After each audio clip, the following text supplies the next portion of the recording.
Hoje a gente começa a coluna de hoje falando sobre a Polícia Federal que amanheceu nas ruas em um desdobramento da Operação Sangria. Mas já a gente vai falar mais sobre este assunto.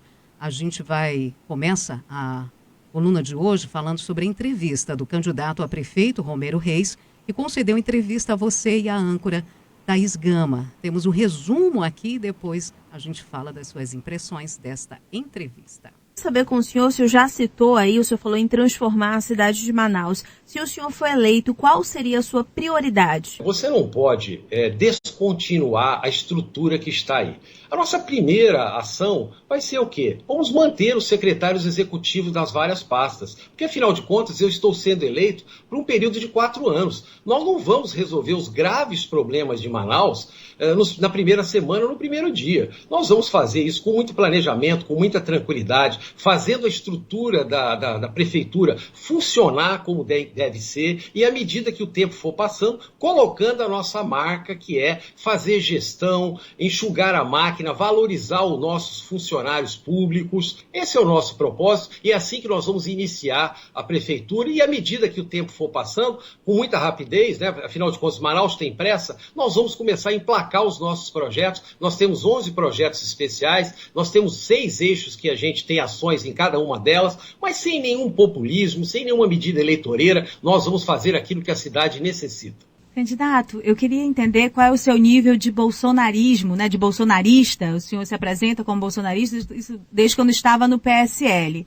E foi acusado pelo seu amigo, né, que não sei se ainda é amigo, Coronel Menezes, de não ser mais bolsonarista, de não estar aí na convergência da linha bolsonarista. Qual é o seu nível de bolsonarismo? Olha, quem não se dá o respeito não merece o respeito. Então eu quero dizer para você que a minha identidade com o governo federal, ela está acima de tudo na defesa da pátria, de acreditar em Deus, na família, na prosperidade através de trabalho sério, né?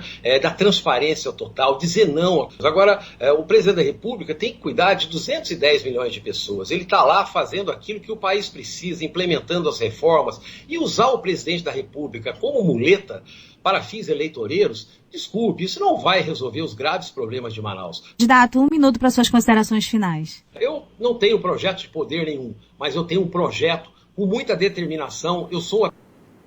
Rose, o que mais você destaca nessa entrevista concedida ontem pelo candidato? Ele pareceu muito bem, você sabe que ele foi diagnosticado com Covid, né? Então falava além de firmeza, com muito fôlego, né? E disse que reduziu aí, claro, a agenda dele em função desse período de isolamento necessário para quem está com Covid, e tratou de uma série de temas, né? Demonstrou que, acho que entre os candidatos que estão disputando a eleição desse ano, é um dos que buscou bastante informações, se preparar, né? Se munir para se apresentar bem com propostas para Manaus. E atiçou bastante a participação dos ouvintes ontem, uma série de perguntas e perguntas bem técnicas, até porque ele se propõe também em falar tecnicamente a respeito de alguns problemas.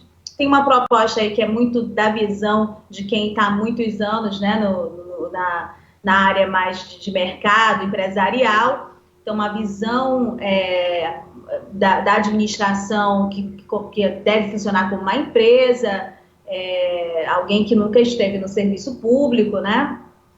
Defendendo também posturas éticas. A empresa dele, por exemplo, a RD Engenharia, tem contratos na atual gestão do prefeito Arthur Vigílio, mas ele disse que uma vez eleito, esse tipo de elo com o dinheiro público ia ser cortado, que ele não teria nenhum tipo de contrato com a empresa dele. Diz que não vai ter cargos comissionados, quer cortes, né, de recursos para poder investir mais na administração. Falou um pouco aí superficialmente desse rompimento com o Coronel Menezes, acho que dando uma indireta, até o Daniel voltou aí nessa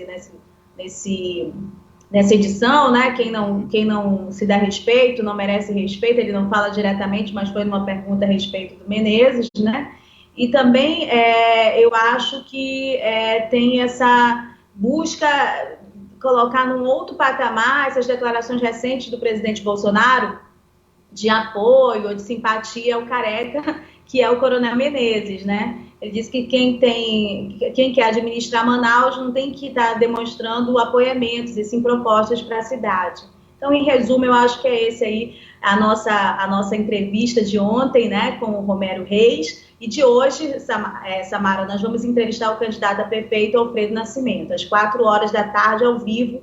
Convido todos a participarem pelas redes sociais, ou pelo dial, ou também mandando mensagem para a gente pelo WhatsApp. É interessante que dentro dessa entrevista, a gente, você e a Thaís Gama sempre colocam o último bloco, o finzinho, para os ouvintes se manifestarem. Tem pergunta de ouvinte e eles estão participando bastante, né, Rose?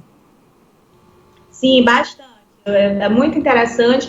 Claro, sempre tem os torcedores, né, contra e a favor dos candidatos, mas a gente percebe que já tem os ouvintes do Exclusivo e do Alta Frequência à Tarde, que estão bem interessados em tirar suas dúvidas a respeito e decidir voto também, né? Conhecer melhor o candidato e decidir voto. Nós mesmos estamos aproveitando essa oportunidade para saber aqueles que estão realmente interessados em administrar e os que estão interessados em projetos pessoais. Acho que as falas vão sinalizando bastante para a gente também.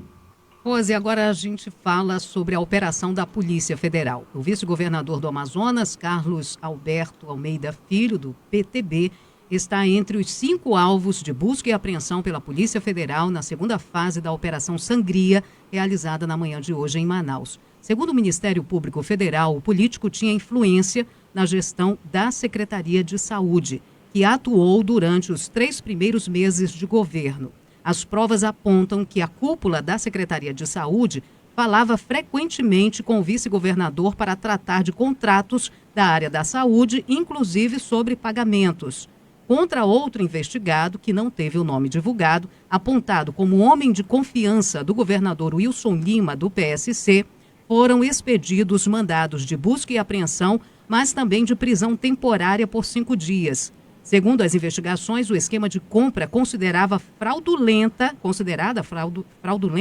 de 28 respiradores, teria movimentado quase 3 milhões de reais com envolvimento direto da cúpula do poder do Estado. Rose, no dia 27 de julho, adiantamos aqui na coluna que o depoimento da ex-gerente de compras da Suzam, a secretária de Estado de Saúde, Aldineide Figueiredo Pinheiro, colocou o governador Wilson Lima, o ex-secretário de Estado de Saúde, Rodrigo Tobias, e a Casa Civil do governo do Amazonas na cena da suspeita de fraude e do superfaturamento na compra de 28 respiradores. E aí, Rose, essa operação hoje? A gente veio acompanhando desde o início, passo a passo, em detalhes, o que foi falado, o que vinha sendo investigado, inclusive pela CPI da Saúde, a respeito desse caso dos respiradores, a grande dor de cabeça do governo Wilson Lima nesse momento, né, Samara? Então, esse depoimento que você citou, a gente abordou aqui em detalhes na coluna de política, a gente mostrou, sim, que ela afirmou que as irregularidades operadas lá durante a pandemia, envolvendo os respiradores irregulares comprados numa loja de vinho, foram operadas por um nome. Ela deu esse nome chamando essa pessoa de Alencar, e disse que ele agia a pedido e a ordem do governador Wilson Lima, né? O governo, naquela ocasião, negou todas essas acusações, né? A gente também tratou, Samara, que ela fazia uma narrativa de forma ordenada, um tom seguro, com detalhes hierárquicos das pessoas que ela dizia ter envolvimento com as irregularidades, e dava dados cronológicos verossímeis a respeito do que ela apontava como organização ali de um grande esquema. Ela trouxe também informações de que, nessa ordem de acontecimentos, tudo era feito a partir do conhecimento do secretário Rodrigo Tobias e outros subsecretários, né, que foram também envolvidos na primeira fase, e da Casa Civil.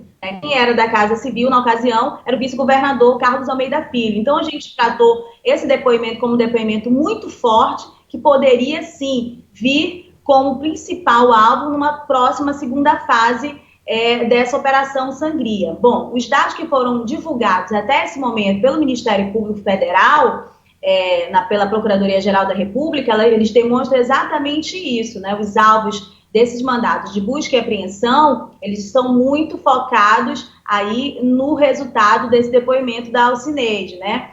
Inclusive, Samara, a informação que foi divulgada pela PGR né, diz que o vice-governador Carlos Almeida e o homem apontado como operador do governador Wilson Lima no esquema, que é identificado pela Alcineide como Alencar, são alvos dessa operação, né? De acordo com essas informações que foram divulgadas agora, que você leu parte delas, o Carlos Almeida ele virou alvo da investigação porque tinha uma grande influência, abre aspas, né, grande influência sobre a cúpula do comando da Suzano. Eu vou ler aqui o trecho que fala a respeito do vice-governador.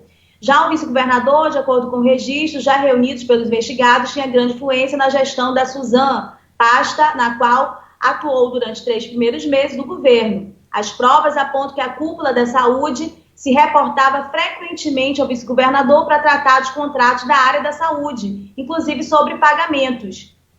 Isso é um material que tem da PGR. E a PGR também, na divulgação dessa operação, volta a destacar a participação e um comando, uma voz de comando do governador Wilson Lima, embora a casa dele, pelo que eu pude apurar até esse momento, e o gabinete dele não tenham sido os alvos da operação, né? A Polícia Federal está novamente na sede do governo, que é muito ruim, é uma imagem muito ruim para o governo, dessa vez não no gabinete do governador, a informação que a gente tem que é no gabinete do vice-governador, que outra busca e apreensão também é na casa do vice-governador. Bom, mas esse material de divulgação, eles voltam a falar do governador como operador desse esquema, né? Citando aí que houve uma implantação, né, aqui no Amazonas de uma grande organização criminosa que era comandada pelo governador Wilson Lima. Isso está no material da PGR aí. Vamos lembrar também, Samara, que ao longo desse período, algumas informações que foram colocadas ali a público pela CPI da Saúde indicavam que o marido da ex-secretária de comunicação do governo Wilson Lima, né, tinha sido um dos beneficiados dessa operação, desse esquema aí dos respiradores. E isso também poderia trazer desdobramentos ruins. O que aconteceu na primeira fase? Uma empresária, que era uma das sócias da Sonoar, Renata Mansur, foi presa lá em São Paulo. Quando ela foi presa, ela prestou um depoimento dizendo, olha, eu não sou sócia, quem é sócio é o marido da secretária de comunicação. Né? Então, por uma questão de lógica, a gente já imaginava que uma possível nova operação pudesse atingir também esse núcleo. Hoje foram divulgadas algumas informações, já antes da gente entrar no ar, por outros veículos, de que a secretária Daniela Sayag teria sido presa. Eu não consegui apurar nada nesse sentido, nada de prisão se confirmou em relação à secretária Daniela Sayag, não. O que eu consegui apurar até esse momento é uma lista de nomes de 5 presos, que a própria nota da PGR fala a esse respeito. A nota da PGR, embora não cite nominalmente o Alencar, diz que o operador também foi preso, né, que é por uma prisão temporária de 5 dias. E as minhas fontes aqui na CPI da Saúde, as fontes da Polícia Federal, indicam um trecho de uma decisão, né, um trecho da decisão em que dá 5 nomes na listagem aqui e que as pessoas estão indicando como os nomes que foram alvo desse mandado de prisão temporária. Os nomes são Rodrigo Tobias, do ex-secretário de Saúde, a Dayana Merria, que foi a primeira delatora de todo esse esquema, né, entregando todas essas informações tanto para o Ministério Público Federal quanto para a CPI da Saúde, e esses 2 nomes a gente estranhava naquele primeiro momento de não estarem lá entre os alvos da primeira fase da sangria, a gente tratou disso também. Bom, tem um outro nome aqui que para mim é desconhecido, Ronald Gonçalo Caldas Santos, tem o Luiz Carlos Avelino Júnior, que é o marido da ex-secretária, e o Gutenberg Leão Alencar, que é um empresário apontado pela Alcineide Figueiredo como o operador do esquema em nome do governador Wilson Lima.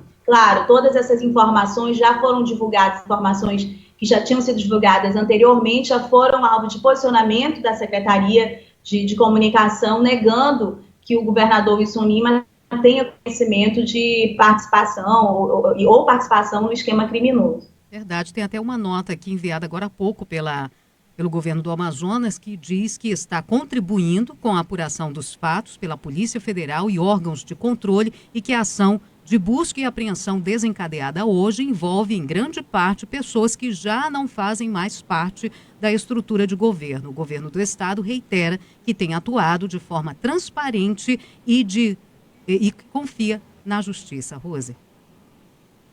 Lembra que naquela ocasião, da primeira fase, alguns nomes que apareciam já com suspeitas, enfim, que precisavam ter um tempo para responder e para se defenderem também, buscar sua defesa, eles permaneciam no governo. E a gente falava que aquela sangria da imagem era maior ainda, né, com a permanência deles no governo. E demorou uns dias, quando as coisas começaram a ficar um pouco mais complicadas, eles se afastaram, né? Isso é um dado realmente. Agora, assim, claro que de toda sorte, mais uma vez, a imagem da Polícia Federal na sede do governo do Amazonas não é algo para ninguém dormir sossegado. Verdade, Rose. Eu recomendo o nosso ouvinte, o internauta, aí lá no blog da Rosiane Carvalho, saber mais detalhes do caso que repercutiu bastante ontem na imprensa e aqui também sobre o candidato Alberto Neto, que sacou uma arma durante um assalto e durante a campanha dele. Aí diz que foi um assalto em um ônibus público e prendeu o acusado. O caso repercutiu até na mídia nacional e você tem matéria que eu sei lá no blog da Rosiane Carvalho, tem os detalhes, né, Rose? Até amanhã. Amanhã a gente fala um pouquinho da repercussão desse caso na campanha. Tem todas as informações, tanto da sangria como desse caso, as pessoas também podem acompanhar pelas minhas redes sociais, no Facebook e no Instagram, Samara. Bom dia para todo mundo. Bom dia, Rose.